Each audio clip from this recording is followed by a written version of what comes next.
Hey, welcome to BJJ Mental Models, episode 57. I'm Steve Kwan. I'm Matt Kwan. BJJ Mental Models is your guide to a conceptual and intelligent jiu-jitsu approach. Exciting times. Matt, what are you up to these days?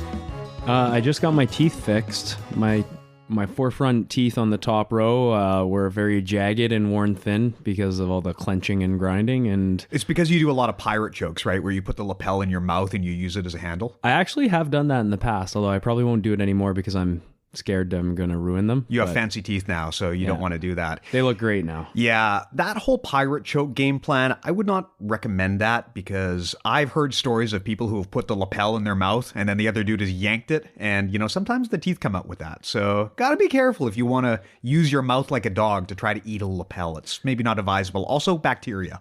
That's also true. Pretty gross. But I have done it in the past. Hey, we all like to chew on a gi now and then. And speaking of which, today, let's talk about direct and proxy control. So we mentioned this topic on a prior episode. For those who are not familiar with the definition, these are Rob Bernanke terms, and you know that because they sound all fancy pants and science-y. So, of course, they're Rob Bernanke terms. You speak so well. Yeah. So when we talk about direct control versus proxy control, this is really a fancy way of saying you grab a dude versus you grab a dude's clothing. That's really ultimately what it means. Basically. Yeah. Direct control means you are latching onto your opponent's body directly and trying to use that to manipulate them. Proxy control means you're not necessarily grabbing their body, but you're grabbing something that is tied to their body. So in the context of jiu-jitsu, that is going to mean their lapel, their collar, their belt, their pant leg, their sleeve, basically their gi. So no gi is obviously primarily based on direct control, although in MMA there are actually some weird rules where you can grab your own shorts or put your hand inside your own glove, but it's really an exception to the rule. Gi is where you start applying proxy control a lot. And proxy control is tricky because it really changes up a lot of the game, and a lot of the mental models that we've discussed in the past, they're not so cut and dry when you add lapels and collars and sleeves into the mix. So Matt, maybe you can kick this off for me. I mean, we've given the definitions here as to what direct control is and what proxy control is. We know the definitions, but why does it matter? As a grappler, now that we have these terms, how does this really change the way that we spar and the way that we compete? Well, like you mentioned, it's mostly for gi training. So if you're primarily a no-gi grappler, you probably don't deal with things like proxy control too often. But unless you're a hair puller. That's right. Or you pull your own hair. That's true. To defend a submission. But yeah, if you train in the gi, and especially now with all these different types of lapel guards and things like that, and of course just like classic spider guards, collar and sleeve, that type of stuff, there's going to be lots of different lapel grips. So I've sort of written a few notes and a few categories of how proxy control breaks down to my best knowledge. So one would be controlling a lever. 2 would be controlling your opponent's posture. 3 would be controlling the rotation of your opponent's torso. 4, you can fix a grip as a placeholder. 5, you can use it for submissions. And 6, you could use a combination of proxy and direct control. So let's just talk about the first one, controlling a lever. So I think one of the most basic examples would be like either a sleeve grip or a pant grip. And there's many different ways. What's kind of cool is, even at black belt now, I'm learning always new ways that you can, just slight differences in grips and maybe even just rotating your wrist a certain way adds a huge dynamic detail to a certain grip, depending on what you're doing. For example, one of the things that I learned from Jonathan Thomas is he plays a lot of spider guard, collar sleeve, and stuff like that. And when he takes a cuff grip from the open guard, he tends to wind his wrist almost upside down, and what it does, or not up, right side upside down, actually palm up. And what it does is it kind of tightens up the wrist, which is kind of an interesting detail because, usually throughout my journey playing spider guard, I just thought if I grab the cuff, that's going to be enough. But, accenting your wrist, getting rotation with the grip, a lot of the time it can wind it really tight and make it even more difficult for your partner to disengage. Another thing is using a grip as a frame. So if you get a sleeve grip, or even a lapel grip for that matter, you can use that as a frame so that your partner can't pass, can't achieve certain positions. And also you can use certain grips, like if I have a sleeve grip in the closed guard, depending on what I'm trying to do, if I pummel my forearm in front of the grip, I can prevent you from pummeling your hand back inside. So, it's pretty diverse how you can use these grips to create different effects. Yeah, this is something that has come to my attention over the last few years as an area of massive annoyance as the guy trying to pass the guard. The guy on the bottom, not even getting into complicated stuff like worm guard or spider guard, but if the person just grabs your lapel and basically like ties it to their leg and pushes it out, or if they just kind of stiff arm you with the lapel in their hand, it acts as a pretty strong frame. It's kind of a weird angle because it's your lapel, right? It's not like they're grabbing your arm where it's easy for you to just pummel out of it. And the other issue with the lapel is it's so easy for your opponent to just grab it from anywhere. If someone wants to grab one of my arms or one of my legs, I mean, I have the ability to pivot. I have the ability to move out of the way. I can break those grips without too much difficulty unless they have like just crazy gorilla strength. But if someone grabs your lapel, it gets really, really hard to break that. And on top of that, if you succeed, they can just grab it again, or they can switch to a sleeve. Like it's so grippy in the Ghee game, and the lapel is always sitting there. It's always dangling. And one of the things you realize doing modern Ghee jiu-jitsu is it's not sufficient to just be aware of where your arms and legs are. You've got to be aware of where your lapel is, where your sleeves are, where your pant legs are, how much belt is. where your belt is, how much slack there is in your clothing. Yeah. When you're just training no-gi, there are basically 5 levers for you to worry about. Your head, your arms, and your legs. Just don't let Uki grab one of those. But in the Ghee, it gets way more complicated because there are just so many other things that can be latched onto. And as you start to get more experienced, you realize that you need to be aware of where your clothing is at all times, because it is very, very hard to defeat one of those Ghee grips once it gets latched in. Yeah, like a sleeve grip, if you go for my sleeve and I recoil my arm backwards, it denies you of the grip, but that doesn't necessarily work with the lapel. The lapel will be dangling there sometimes if you free it from my belt. So it's like it's not really connected to a part of my body that I can just retract. Yeah. So if you get a hold of that, it can be a real pain in the ass to try and get that grip out. You kind of have to either prevent the grip from happening or strip the grip through the seam in the person's fingers, which, depending on their grip, can be really difficult. Yeah, or somehow change angles so that the grip is no longer useful. But that can be really hard if the guy's got you all tied up with your Ghee. It can be very, very hard to just change angles. Mm-hmm. Yeah, to your point, one of the things with the lapel is that it is loose. When someone grabs your sleeve, it's probably going to be a pretty tight grip just due to the fact that there's not a lot of slack. So that means you can feasibly break a sleeve grip without too much trouble. But the trick with the lapel is that because it's so loose, it's hard to just yank it back. It's hard to retract your lapel.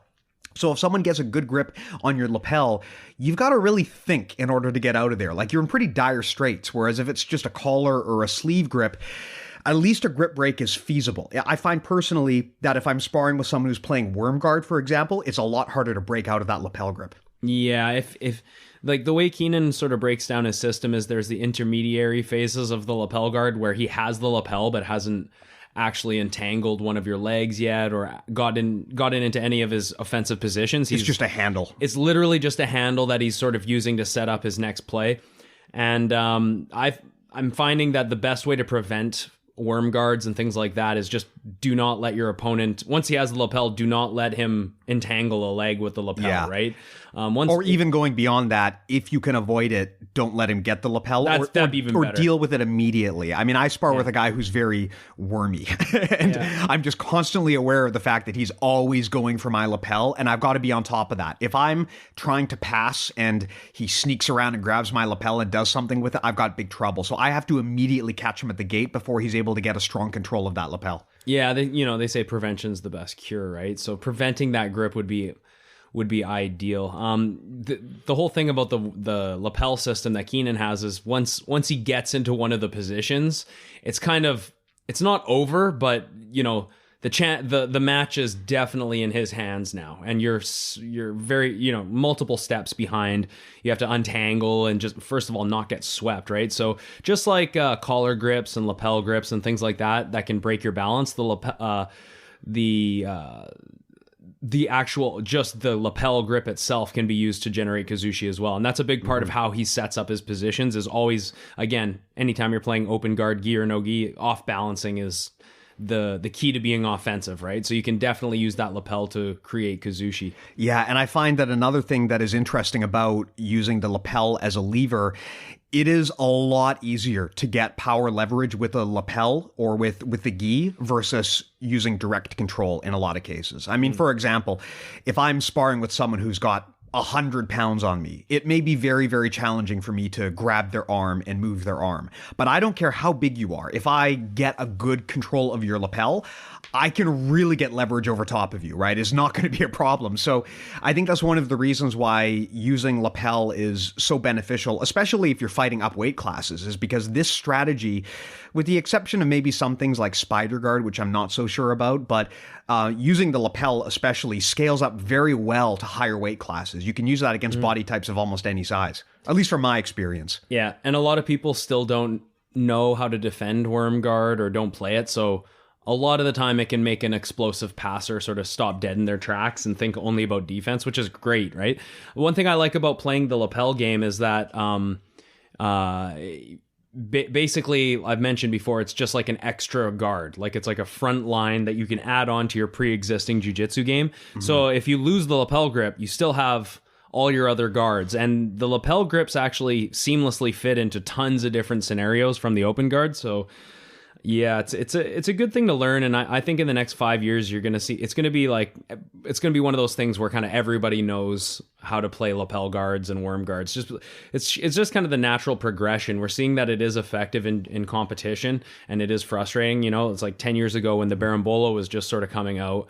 Not a lot of people knew how to defend it, knew what was going on, and now everyone sort of knows it, at least in the competitions stage. I think that a lot of the lapel stuff is, as a long-term strategy, far better than the Berimbolo, because the Berimbolo has some issues, right? It's very risky. It requires a lot of effort.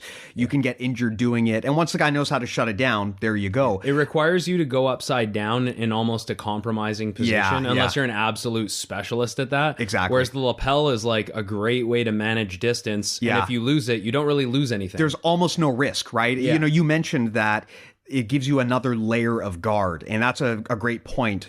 Normally when you're talking about guard, you know, you're kind of like hand fighting at first. And then if the guy starts to pass, you're focused on retention. But if you play a good lapel game, you've got that layer even before you really get into arm fighting, right? Like even before you get into trying to go for arm drags, from a distance, you can just latch onto someone's collar or someone's lapel. And that gives you one more layer of the onion of your defense that your opponent has to peel back. And like you said, it's very, very hard for your opponent to compromise you when you're playing a lapel game. You know, if you grab the lapel and they're able to neutralize it, you didn't give up position. It's not like going for a Berimbolo. You haven't hurt yourself anywhere. It's not a committed technique. You grab the lapel. If it doesn't work, you let it go. You're not in any harm.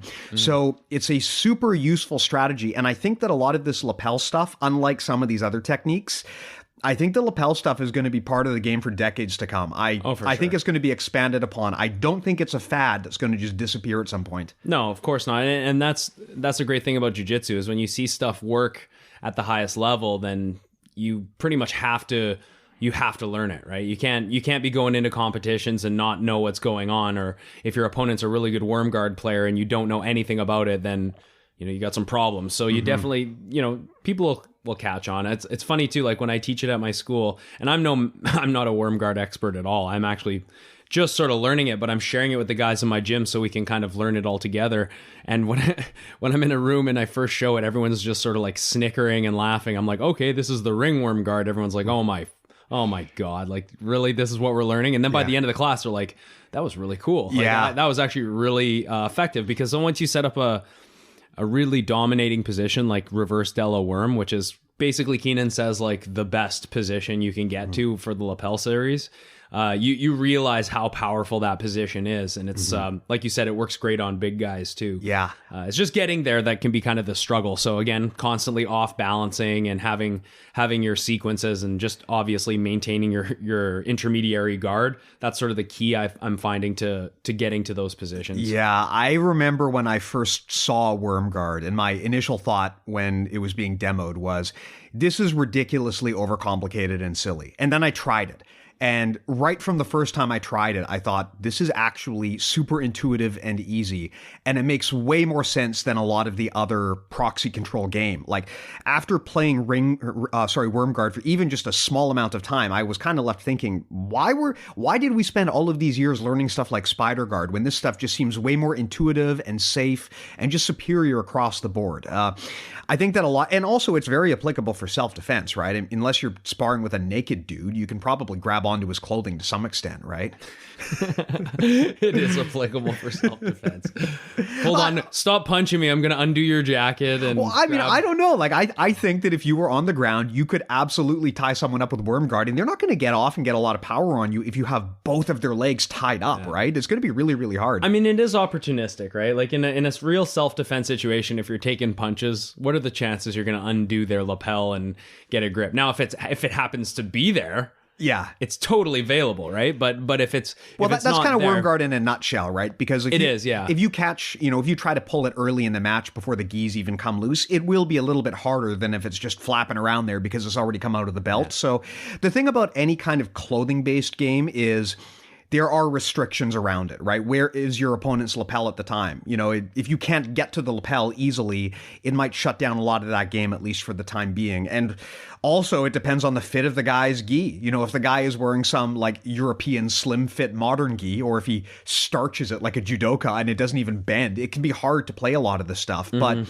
that said, it's a guard of opportunity. And if the opportunity is there, it's a very powerful guard to play.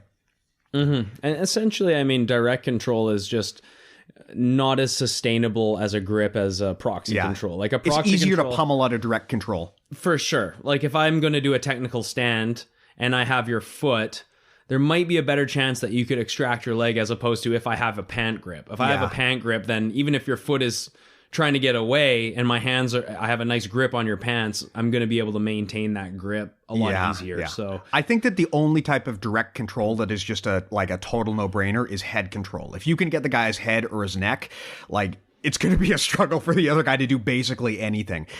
Now, on the topic of the head and the neck, Matt, I think you also wanted to talk about posture breaking in the context of direct versus proxy. Yeah, so in terms of proxy control, it can also control the opponent's posture. So using, basically grabbing like the collar is a direct, it's not a lever, but it's like, it's the lapel that's connected to their head. It's almost like you're connecting like a tie.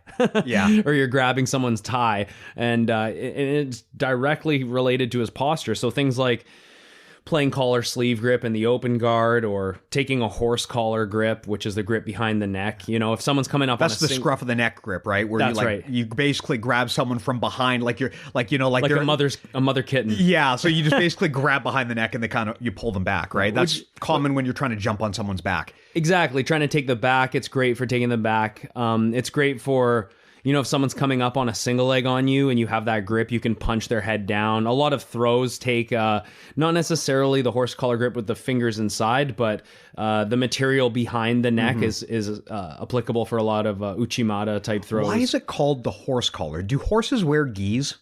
No, and I don't think you grab a horse by that collar anyways, that grip anyways, but I don't know. That's just the name that I've been given. I don't even know who coined it. Yeah. What would you call it? I call it the horse collar because I kind of like that name and it's catchy. Yeah. I mean, I always called it the scruff of the neck grip, or the grab the tag on the back of their gi that says made in Pakistan grip or something like that, right? But basically it means where you kind of grab them from, it's like you grab the scruff of the neck. So horse collar is as good a name as anything. Yeah, and this is really important. Yeah. If you are an equine specialist and you know about horses, write in and explain to us why it's called the horse collar. You're going to piss them off too.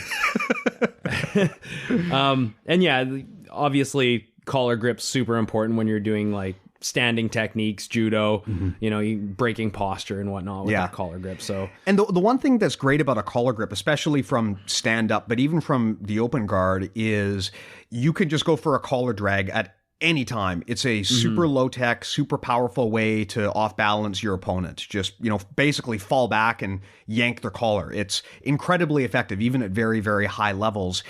The direct control equivalent, which is basically a snap down, is a lot harder to do, and you're not going to get as much control if you try to snap someone's head down versus yanking their collar. So exactly. It's another example of where sometimes the proxy actually can be more powerful than direct control, or at the very least, it opens up other options that are very powerful. Like a snap down, as long as your partner, if your partner can just regain their posture and base, or if they, they can, if it's really sweaty, even they can slip out of. But something like an over the back grip or a collar grip, the grip will need to be dealt with and broken, usually with two hands by your opponent before they can proceed. So yeah, like you said, very powerful. Got it. Also, you can use proxy control to control the rotation of your opponent's torso. So you see this in a lot of different ways. Again, talking about throws, certain ashiwaza techniques where you're using foot sweeps. It requires a lot of rotation and footwork to be able to set these foot sweeps up. Even lapel guards, like we were talking about worm guard and stuff like that. One of the main features of the worm guard is that you're pulling down on the lapel, which breaks posture, but you're also pulling the gi jacket around your opponent's back. So yeah, you're twisting their body. Yeah, and any time whether it's judo or jiu-jitsu, if you can twist your opponent's torso, you create vulnerability, right? So that's another feature of the So this is one of the really weird things about proxy control. When you're talking about direct control, generally in jiu-jitsu, your strategy is, I want to grab one of the 5 levers sticking out of your body, which is like your legs, your arms, your head, and I want to move you around. Very rarely do you want to actually attack the torso or the core directly, because that's the source of your strength, right? I mean, it is possible to body lock and suplex someone and just throw them, but generally, unless you're a super athlete, that's not really something that you're going to be doing. Normally, if you want to be efficient and do jiu-jitsu, you don't attack the core, you latch onto a lever and you manipulate the legs, the arms, or the head. But the weird thing about proxy control is you can attack the torso sometimes. You can wrap the lapel around the guy's body and basically tie him up like the freaking AT-ATs in Star Wars, where, you run the rope around them and they fall over. You can do stuff like that around their body, just because by restricting their movement and by using the lapel, you can get so much leverage that it doesn't really matter that you're attacking the strong part of their body. And that's one of the weird things about proxy control is, in some cases, you can break the rules in proxy control. Like the hierarchy of the anatomy tells us you generally don't want to try to attack someone's core and their torso, but with the gi, that can kind of vary if you can get enough leverage and you can get enough torque off of the lapel. Mm-hmm. And of course, if you're on your opponent's back, one of my favorite grips is the under the armpit grip on the lapel, and that, again, it controls their rotation. Yeah. If I take that grip on your far side, I know you can't turn into me. So what do you call that? I mean, I've always kind of called that the backpack grip, which is where you're on their back, you put your hands under their armpits, and you grab from the back, you grab their lapel, either with one or both hands, right? I've always called that like the backpack. I think I would just call it if I had both hands in that position, maybe just like a double under grip. Yeah. I don't know. Sometimes I do that. Sometimes I do that because if you've got both underhook grips like that, you're grabbing the lapel under the arm with both hands, you can't really offensively attack the person. Yeah, you have to let go. Yeah, but you can hold that position for days. So if you're fighting someone who's really squirmy or really desperate to escape, that's kind of a good way to break them of that and to get them to slow down. Yeah. And then I switch to more of a traditional seatbelt. Or to stall if the clock is against you, right? Yeah. If you're trying to win a match, you can do that. Yeah. You can also, I love that grip, using that grip to feed. Maybe you take one of the hands out and go over top now, and you can feed lots of bow and arrow chokes. Yeah. I mean, I think that in terms of, I know you want to talk about submissions later, but in terms of proxy control, like the power submissions like the bow and arrow are one of the things that really differentiate it. But while we're talking about rotation, one of the other weird rules you can break with proxy control is you don't always need to be hunting for the inside channel. When you're talking like no-gi, if you look at almost any classification of like no-gi wrestling or grappling, you're always hunting for the inside channel, right? You're always wanting underhooks. You're always wanting butterfly hooks. You always want to have your head on the inside. You never want to be in a situation where you're around on the outside. But with proxy control, that changes. You know, if you're doing like the De La Riva guard, or if you're doing worm guard, you are actually putting your legs around your opponent rather than on the inside.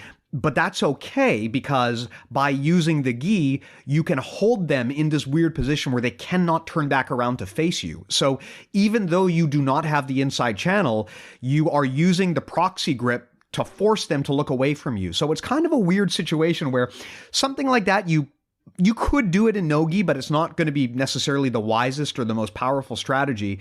You always generally want to go for inside channel in no-gi, but in the gi, it's like as long as you can use the gi to prevent the person from facing you, you're in a pretty good spot. Yeah, or if you can use the proxy control to constantly break their balance, like in an open guard scenario, then you can definitely keep your legs on the outside channel. Like De La Riva guard's a great example of that, where your hook is on the outside of their legs, but you're wobbling the person back and forth consistently, and with the lapel grips, you really have that control that prevents them from turning back to face you. But it's not really an apples and apples situation, because until we see heel hooks allowed with the gi, then we'll never really know for sure. Like if heel hooks were allowed in the gi, we might see people going for a lot more heel hooks if someone takes the outside channel. Maybe, but now I am not a leg lock specialist, but I personally find that if someone is really intent on tying me up with the lapel, it's very hard to get the extension that you need when you go for a leg lock, because if, like, for example, if you pull worm guard on me and I sit back for an ankle lock or heel there's hook, no way that'll happen. It's just impossible, because that lapel is like, you can use it like a frame. It blocks me from getting the leverage. So it kind of weakens some of those leg lock approaches. But that said, I mean, like you said, until people really start experimenting with this in the gi, it's hard to know for certain. Yeah, I think we'd find that heel hooks in the gi aren't, like, it wouldn't be more dangerous. I don't really believe that. In fact, I think it would be harder to leg lock people in the gi. I expect it to be much harder. That's just my guess. I've never went for heel hooks in the gi, oddly enough, which is kind of funny, because I just assume it'd be a waste of time, just because there's not really a competition where you could do that. Yeah. But I think it would actually be harder to do leg locks in the gi, because, you know, there's so much proxy control on your partner. I think it would make their defenses a lot more simple. You know? I agree. I do. Like in no-gi, if you out me in the 411 and you're digging a heel hook and I'm hand fighting you, and it's slippery, a lot of the time I can't sustain a strong grip on that arm. But if you have a gi and I just grab the cloth, that happens a lot to me. I mean, or if you're going back for an ankle lock and I just grab your collar, that's a defense that doesn't really exist in no-gi. And it's a very valid defense. Guys do that to me all the time when I go for an ankle lock. Is they'll just grab my collar and I can't get the extension I need. You can't posture. Yeah, and they can also use that collar to pull themselves up. So factors like that make leg locks, I mean, they're far from useless. They're still very effective in the gi, but nowhere near to the extent that they are in no-gi, for example. And like you said, because nobody really, or at least no one that I know, trains heel hooks in the gi, it's just not something that I'm particularly fluent with, and I haven't seen a lot of experimentation with it.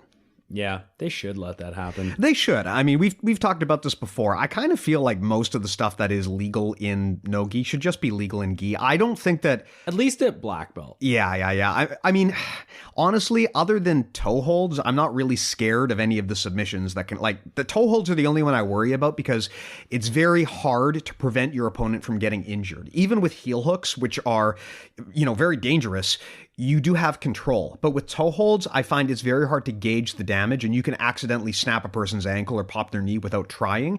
But yeah, like the one that really baffles me is knee bars. I have absolutely no clue why that is a brown belt technique. I mean, you've got to really, really try to hurt someone with a knee bar, because you're attacking such a powerful muscle. So unless the other person just flat out refuses to tap and you are hell bent on breaking their leg, like I have never seen an actual injury from a knee bar as far as I can remember in my 12 years of training. Like, it just, someone is going to tap in training way before it gets to that point, at least from my experience.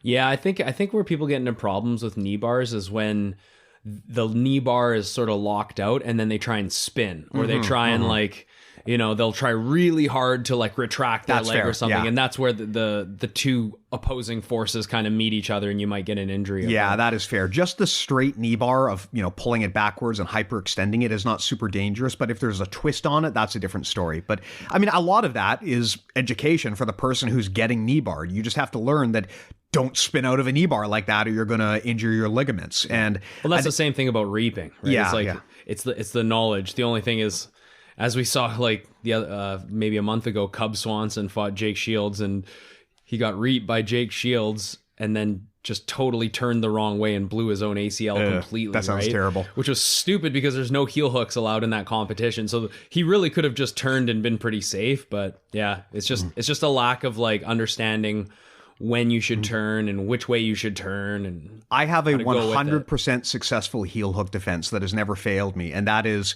when my opponent goes for a heel hook, I stop the roll and I yell at them and tell them this is an IBJJF club and they're not allowed to do that. And then they never do it again. Works every time. It's the perfect heel hook defense. Yeah.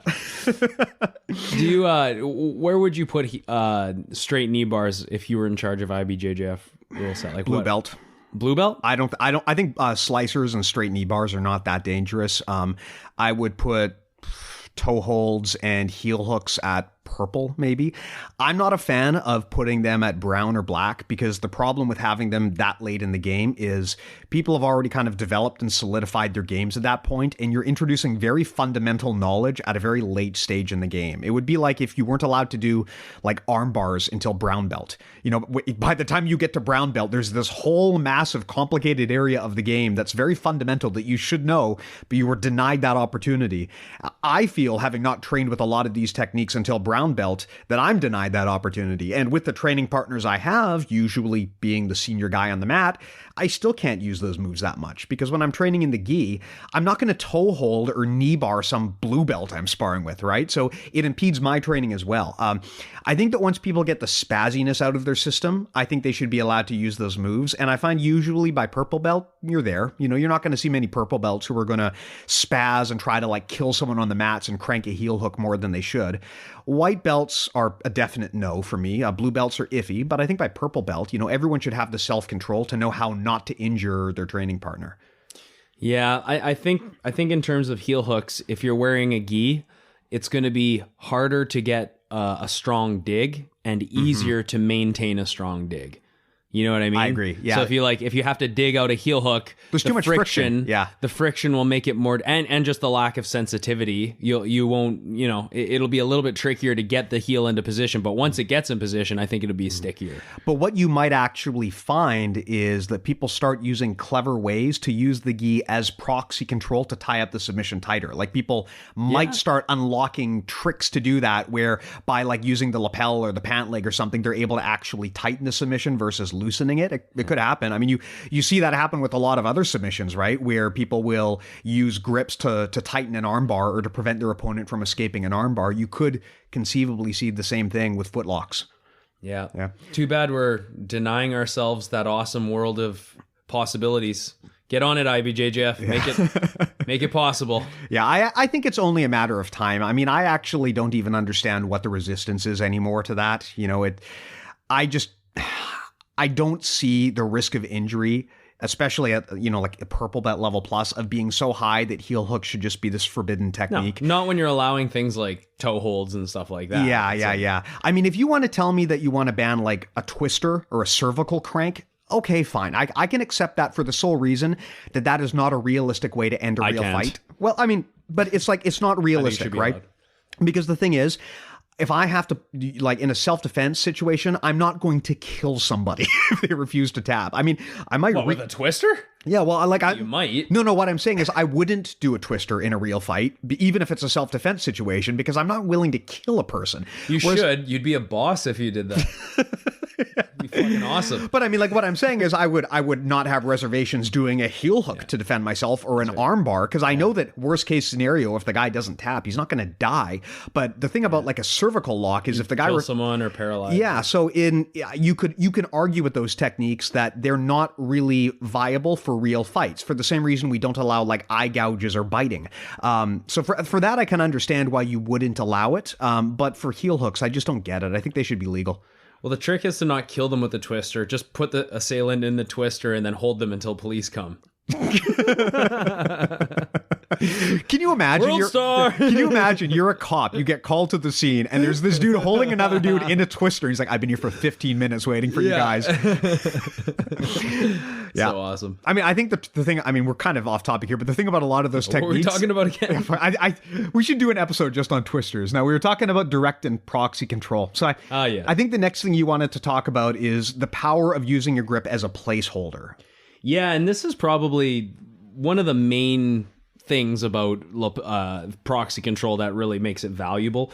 So using the grip as a placeholder, there's so many diverse examples of this. Like, well, there's a few examples here. One, it would be like the like a topside pin. You have in judo they call it osakomi. It just means you have a topside pin that you're trying to hold to win the match. But one of my favorites is feeding the lapel out under the arm and then behind the back, and then I love the cross that. face grip. It's like, that is like one of my favorite competition grips. If you need to kill a few minutes and just make the guy hate life, it's really hard. And also, let's not forget how valuable at the same time the taint grip is. When you're inside. Oh, the wedgie grip, where you take grab the ass crack grip. Yeah, you know what I do? So annoying. You know what I do a lot of the time is I will take the guy's lapel and I will run it between his legs, and then I'll try and pass his guard. And when he tries to turtle, I just yank up the lapel and it wedgies him and pulls him right back to side control. Is that? Oh, okay. I thought you were doing that just for pain and being an asshole.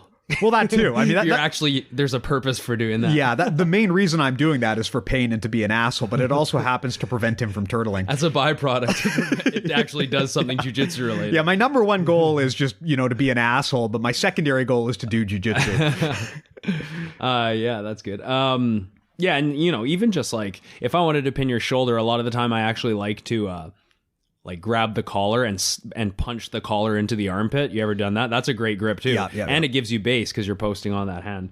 Of course, like the reverse triangle, the Chinese buffet. If you get to that position, there's a common. Okay, so explain this to me, because I have heard you and Mike Lee, your business partner, refer to this Chinese buffet. That's just the name that he calls it. Why does he call it that? Because there's so many different things you can choose from once you get there. So if you get to the inverted triangle, where he's face up, almost like from the crucifix, right? Like there you have the Kimura, wrist lock, arm bar. On the other side, there's the triangle. There's chokes. Yeah, I don't know. I'm now that you've explained it to me, I'm kind of like, this is a simultaneously stupid but also awesome name for that position. This is what he calls it. A bunch of our listeners are going to be like, who calls it that? Well, now everyone's going to call it that. So Chinese buffet. So for future reference, the inverted triangle position is the Chinese buffet, because there's a lot of options to choose from. That is hilarious. That's right. But yeah, like using from that position, if you have a Kimura control, a common judo technique is taking the skirt and then passing it to the hand that has the Kimura, and that frees up your other arm to go for chokes and stuff. So that's a great placeholder that you can use. I really like if you're doing like a 360 arm bar, one thing you can do to make it super tight is once you have the arm trapped, you can grab your own lapel. And so you're pretty much guaranteed that arm can't go anywhere, and it really limits the rotation. Grabbing your own gi is underrated. It's super underrated. And actually spending so much time lately doing no gi, I forget how effective that can be. If you're trying to isolate a lever, you can totally grab your own gi and posture up with it. And it's going for an arm bar. It's awesome. And then one of my favorite type of attacks from the bottom position would be, it's a funny name. I don't think a lot of people call it this, but I heard Cyborg coin this in one of his DVDs that he made like 15, 20 years ago. And he calls it the dental cloth. What is this? Okay, so essentially all it is you pull the lapel out. Imagine you're doing a worm, but you can't get your leg into the wormhole. So you just pass the lapel through the legs. So you're in a sit-up guard, like a half guard, and you pass the lapel through the legs to the other hand. Oh, between their legs? Between their legs. Yeah, and he calls it the dental cloth. He calls it the dental cloth, yeah. Because I guess he's like passing a piece of floss through the legs. Ah, that kind of makes sense. Yeah. Although why doesn't he just call it the floss grip? Yeah, that'd be weird. If you're Brazilian, I think it's lost in translation. Yeah, I'm not gonna lie. This sounds like it's probably some like local dialect thing, but I kind of get the idea. Like it's like dental floss. That actually makes sense. And this is actually like one of my favorite grips. It's so effective.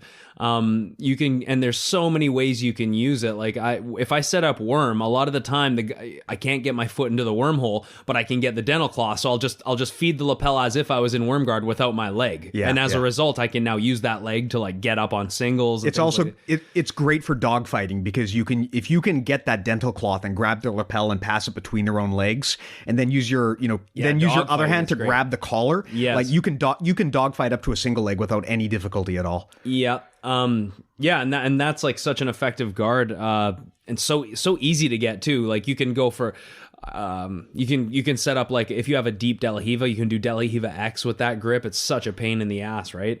So that's like definitely a grip that I think is old school, but super effective. I hate when guys get that on me. Yeah, it's so annoying.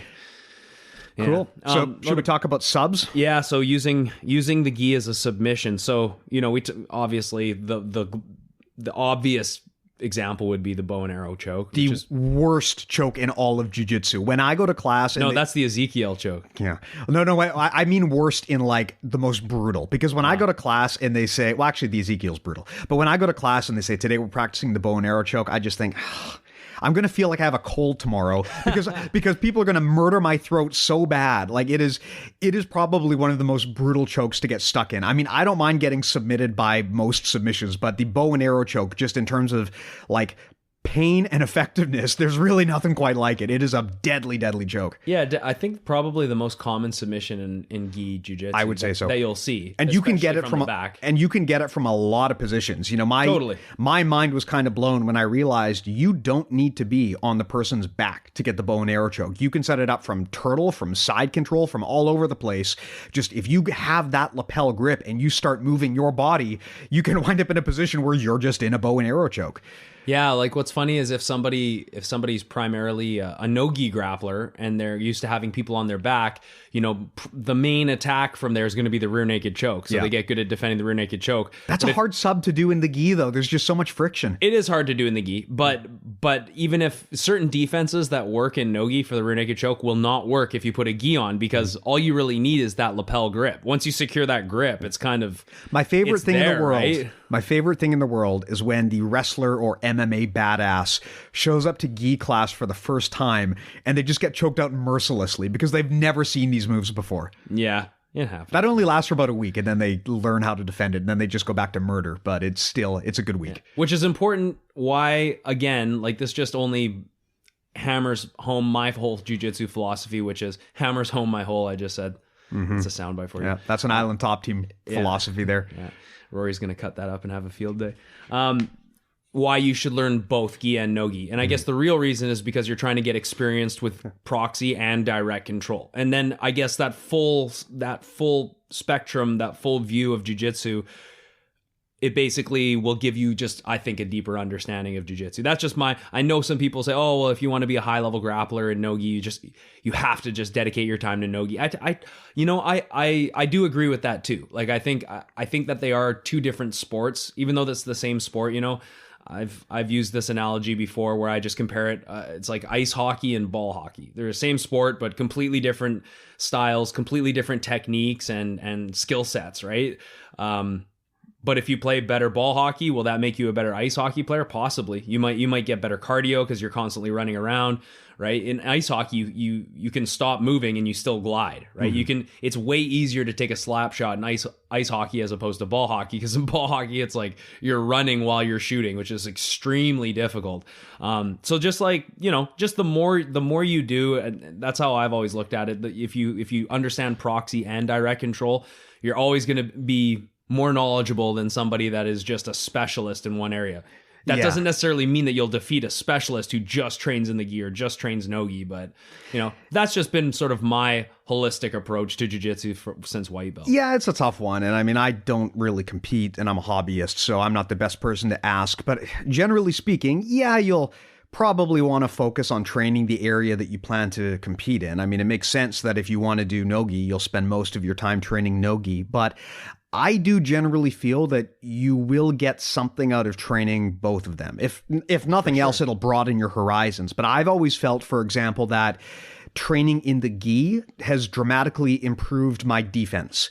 Because in the Ghee, it's so easy for a person to grab and control you. It's so easy for a person to pull a choke or a submission out of nowhere.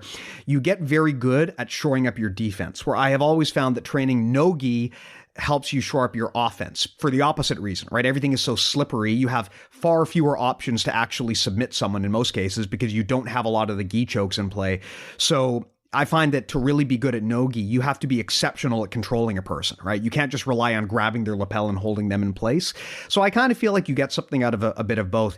There's also this concept of interleaving, which we've talked about before, and it shows that if you want to actually learn faster, sometimes it's better to shake things up rather than just doing the same thing over and over again. You know, if you want to learn how to be really, really good at Ghee, for example, it might be a good idea to sprinkle in some no Ghee, sprinkle in some judo, sprinkle in some wrestling, even some MMA.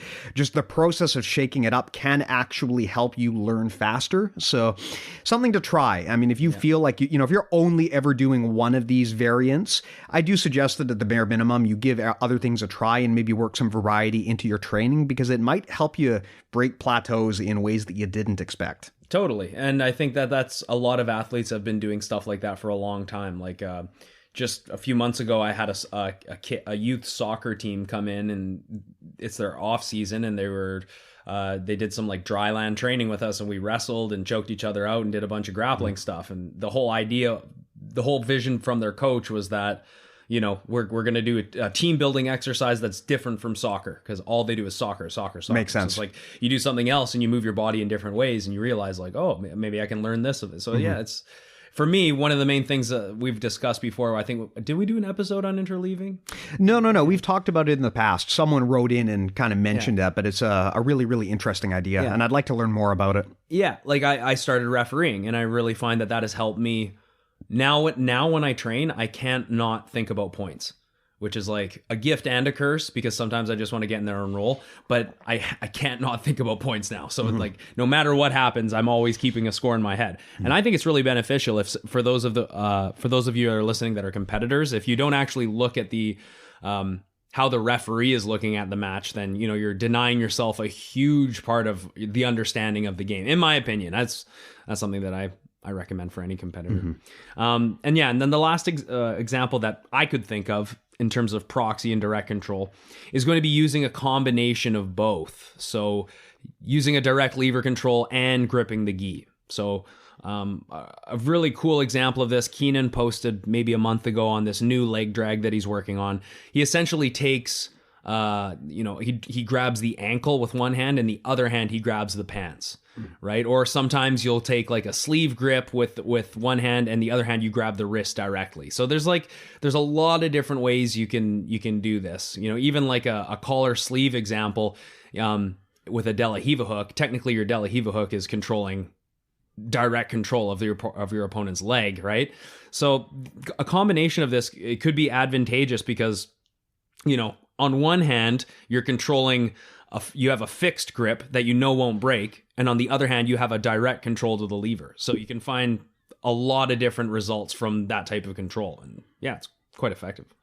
Yeah. I mean, when I play De La Hiva, of course, you've got the De La Hiva hook on one side. I also like to use my hand on the same side to grab the ankle. I know a lot of people will grab like the cloth or they'll grab the sleeve.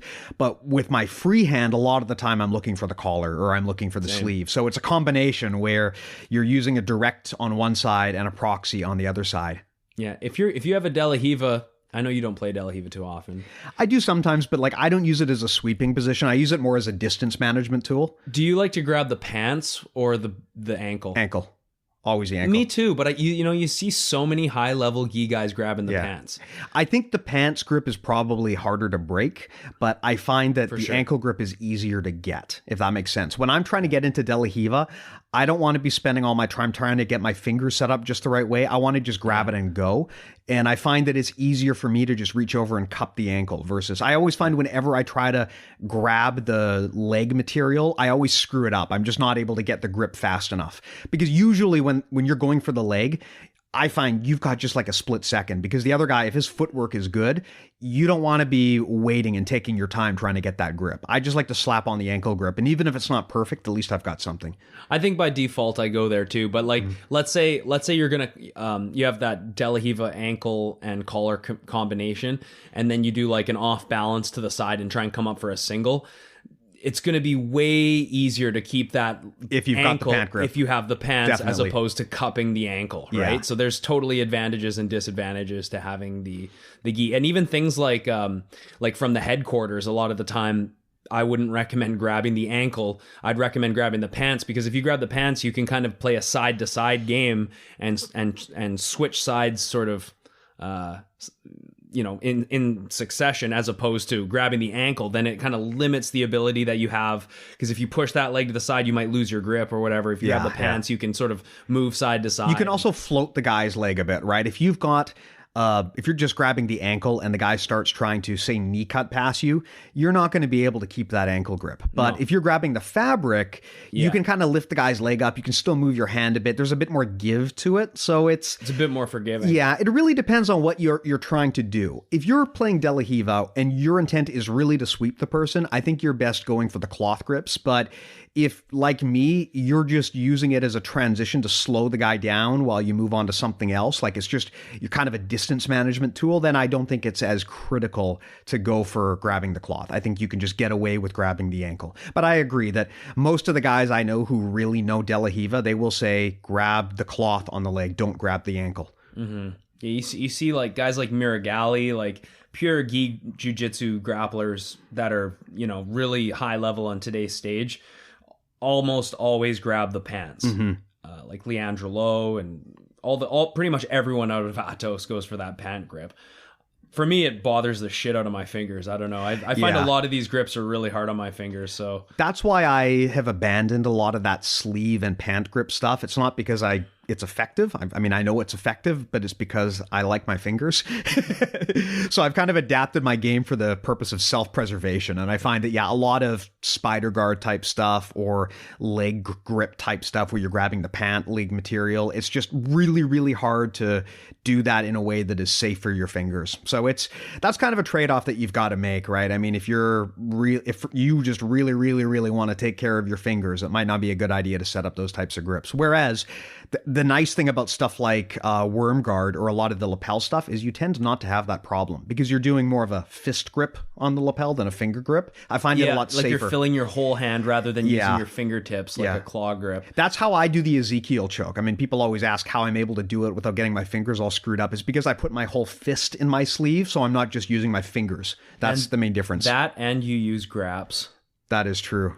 Yeah, it's true. Hey, graps are awesome. Graps are absolute. For those who don't know, these are the jiu-jitsu mittens that we've been talking about. Basically, they're like spandex gloves that are intended to replace kinesio tape or like grappling tape, and they stay on a lot better. I've actually started using them, and once you get used to them, they do work super, super duper well. And plus, they're endorsed by Kurt Angle, so that for me was the thing that drove it home.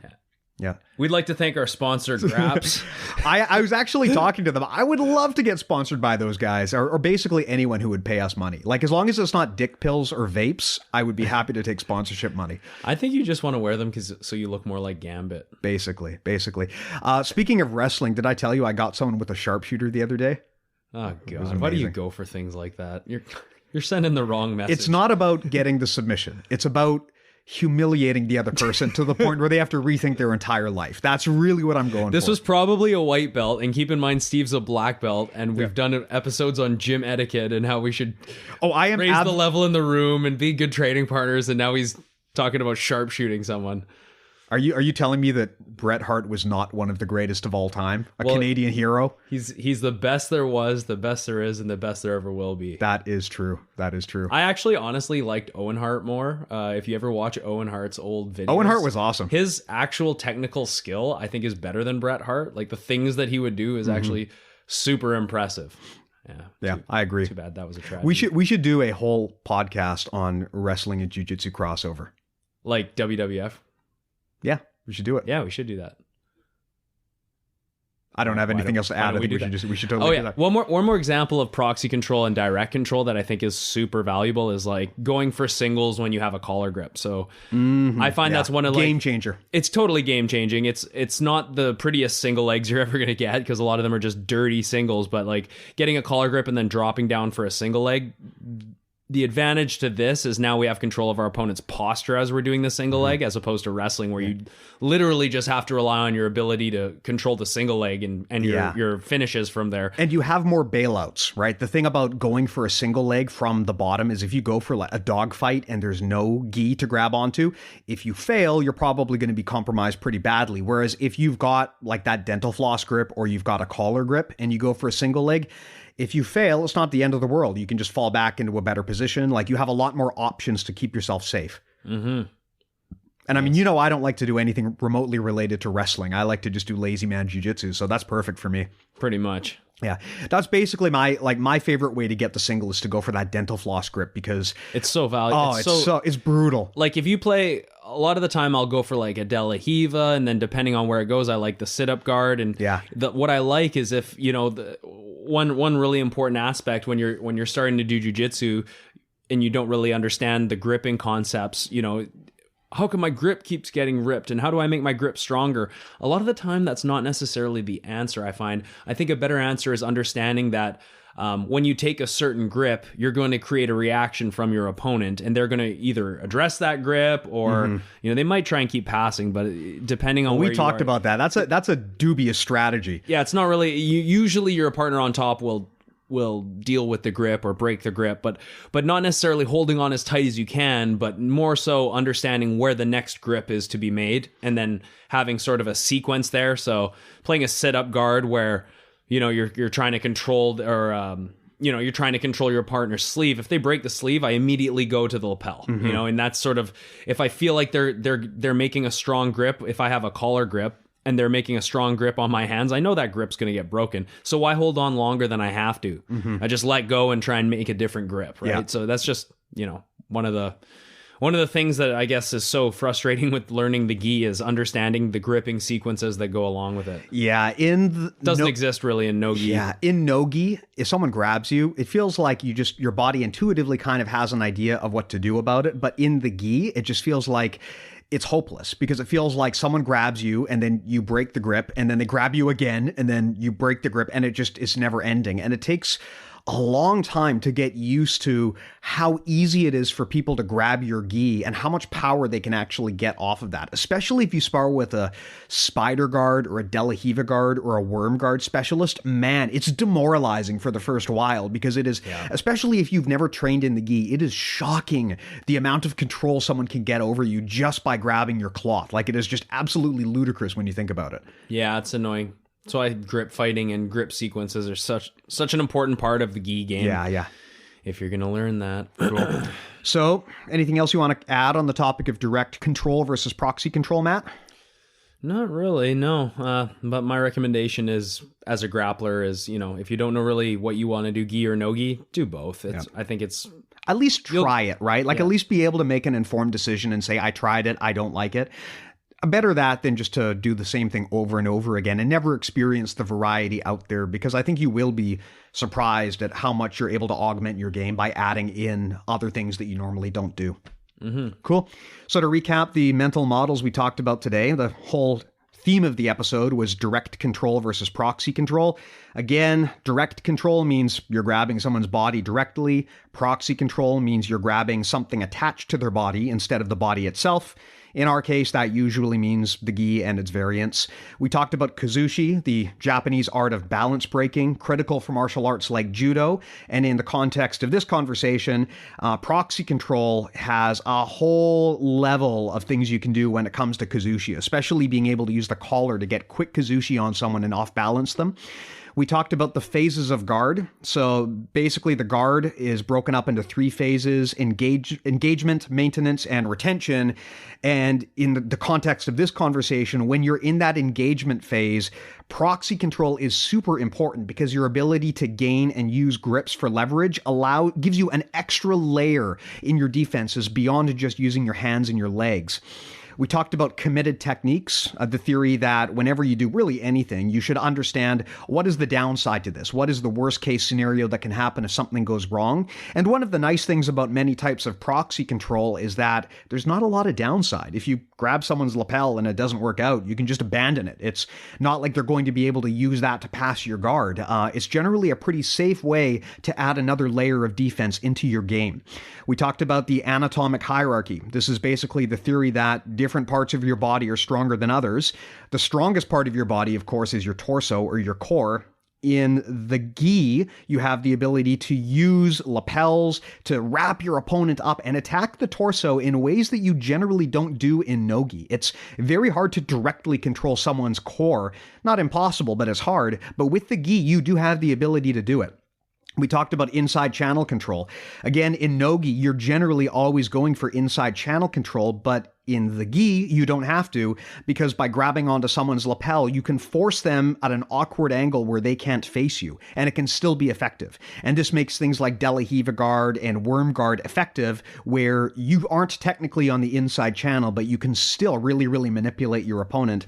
And lastly, we talked about interleaving, which is the psychological theory that you can learn faster by shaking it up and mixing up related disciplines and learning them at the same time. So in the context of this conversation, our advice is shake it up a bit, give no-Gi and Ghee a bit a try. It's good to alternate between them both, even if your main area of focus is only one of them.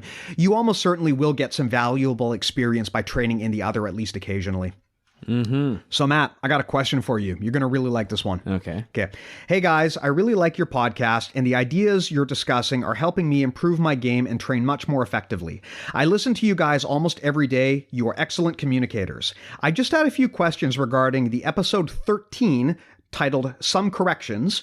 In episode 6, you talk about idea communism and cross-training. Steve also mentions his slight dissatisfaction with the belt system in BJJ.